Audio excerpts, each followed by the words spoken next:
안녕하세요. 김태훈의 현명한 투자자 방송 시작하겠습니다. 본 영상에서 다루는 내용은 투자 권유가 아니며 각 개인의 투자 판단에 대한 책임을 지지 않습니다. 별도 SNS 채널 가입을 유도하거나 투자 권유 및 유료 리딩 서비스를 홍보하는 불법 사칭 계정에 유의하시기 바랍니다. 자, 오늘은 한미약품에 대해 좀 말씀드리겠습니다. 한미약품은 우리나라 제약업종 중에 R&D에 가장 많은 자금을 투자하는 회사로 유명하죠. 하지만 최근 들어서는 이 아들 형제들과 그 어머니 그리고 또 딸 간에 이제 이 대주주 간의 경영권 분쟁이 발생하면서 시끄러웠던 회사이기도 합니다. 이 한미약품의 모회사인 한미사이언스가 지주회사인데요. 그 한미사이언스의 경영권 분쟁이 발생하면서 이 한미약품도 이 좀 골 때리게 된 거죠. 한미약품 자체는 그 기존 회장이 임명했던 했던 그 회장 쪽 사람들이 전문 경영인으로 경영을 하고 있습니다. 하지만 모회사인 지주회사 쪽은 또 임시 형제들이 그 경영권을 갖고 있죠.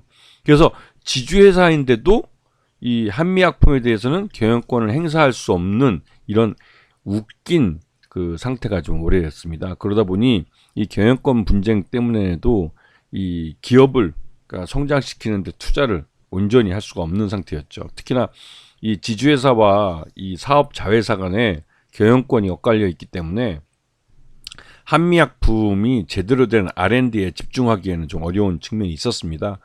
그럼에도 불구하고 이 한미약품은 기존에 해왔던 R&D가 이렇게 보시는 바와 같이 많기 때문에 이 향후 이 R&D 성적에 따라서 기업의 실적이 확실히 달라질 수 있는, 즉 기업 가치가 달리 평가될 수 있는 그런 아이템들, 그런 연구가 신약 후보 물질들을 많이 갖고 있습니다. 그리고 그게 어느 정도 임상 단계에 지금 진입이 돼서 연구가 진행되고 있기 때문에 그에 대해서 시장에서 건 기대감이 굉장히 큰 상태죠. 지금 특히 이제 R&D 중에 이 한미약품이 하는 것 중에 주요 이제 계량 신약과고 복합 신약 같은 경우는 일반적인 신약보다는 굉장히 빨리 결과를 알 수가 있습니다. 그리고 이 계량 시장이라는 건 말처럼 기존에 나와 있는 그 인허가를 받은 신약을 좀 더 어떤 그러니까 어떤 약에 어떤 질환에서 더 특효를 가질 수 있는 그런 식으로 더 개량하거나 아니면 그러니까 효능을 더 증가시키는 쪽으로 발전을 시킨 그런 신약 개념입니다. 그러다 보니 일반적인 신약 개발보다는 굉장히 짧게 빨리 이제 결과를 도출해낼 수가 있는 것이죠. 그런 면에서 한미약품은 굉장히 경쟁력을 갖고 있는 회사라고 할 수가 있습니다. 그리고 관련해서 내수시장에서 매출이 꾸준히 성장세를 보여주고 있는 그런 상황이기도 하죠. 근데 지금 보시게 되면 이 한미약품 중에 가장 시장에서 관심을 받고 있는 건 비만치료제입니다. 지금 비만치료제가 전 세계적으로 큰 그 이슈가 되고 있고 또 시장에서 투자를 많이 유치하고 있는 분야이기 때문에 관련해서 한미약품도 이 비만치료제에서 나름대로 성과를 내고 있고 임상 단계에 들어간 그런 상황이기 때문에 그런 임상 단계가 공개되면 이 결과에 따라서는 이 한미약품의 실적이나 또 기업 가치에 큰 변화를 가져오게 되는 것이죠. 그렇기 때문에 이 비만 치료제의 임상에 대해서 시장에서는 관심이 굉장히 많습니다. 물론 그거 외에도 무슨 고용암 치료제나 이런 그 항암 치료제 같은 것에도 관심이 많은 그런 상황이죠. 그래서 지난 1분기 실적을 놓고 보면 전분기와 대비해서 나름대로 꾸준히 증가하고 있는 걸 볼 수가 있습니다. 이 경영권 분쟁이 발생하는데도 한미약품 그 자체 사업에서는 꾸준히 실적을 내고 있는 그런 상황이기도 하죠.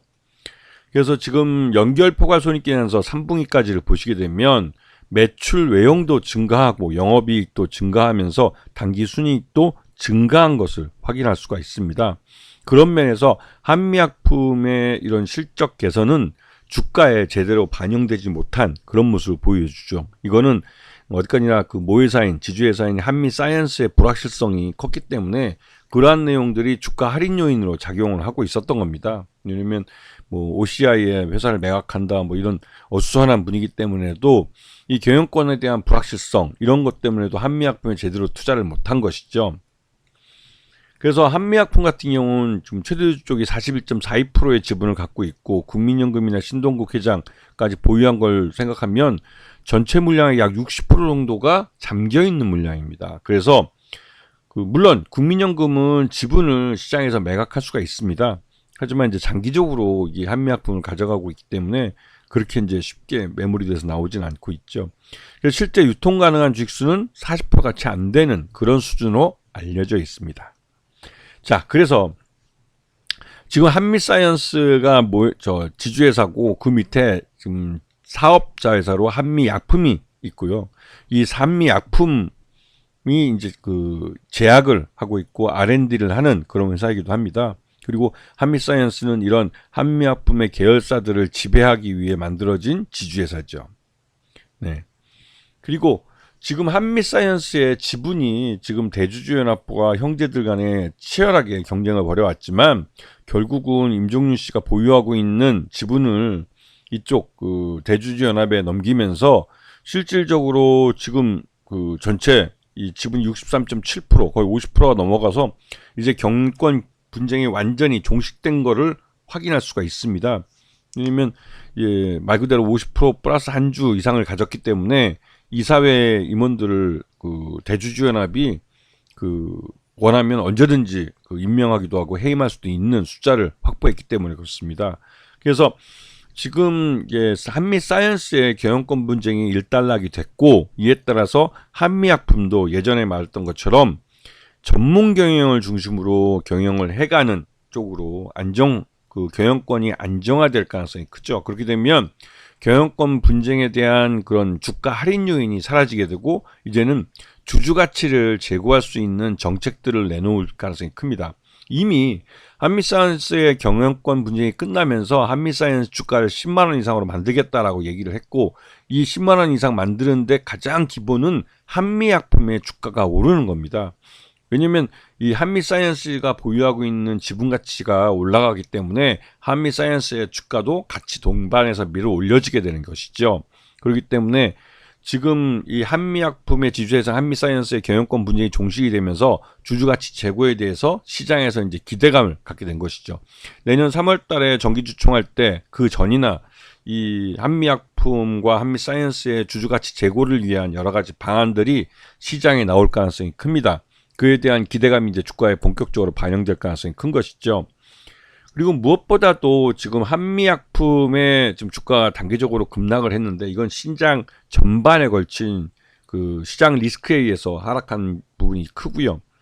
그래서 이제 지난번 12월 9일 날 지금 24만 3,500원을 바닥 가격으로 찍었습니다. 그리고 나서 이제 반등세를 타고 있는데 전반적으로 한미약품은 경영권 분쟁이 완료됐기 때문에 이제 전문 경영 중심으로 수익성 있는 사업을 중심으로 해갈 것이고 그리고 그에 따라서 주주 가치를 제고할 수 있는 다양한 방안들이 시장에 나올 겁니다. 특히나 자산 취득과 소각같이 직접적으로 주가를 밀어올릴 수 있는 방안들이 나올 가능성이 크고 이는 내년 주총 전에 이루어질 가능성이 큽니다.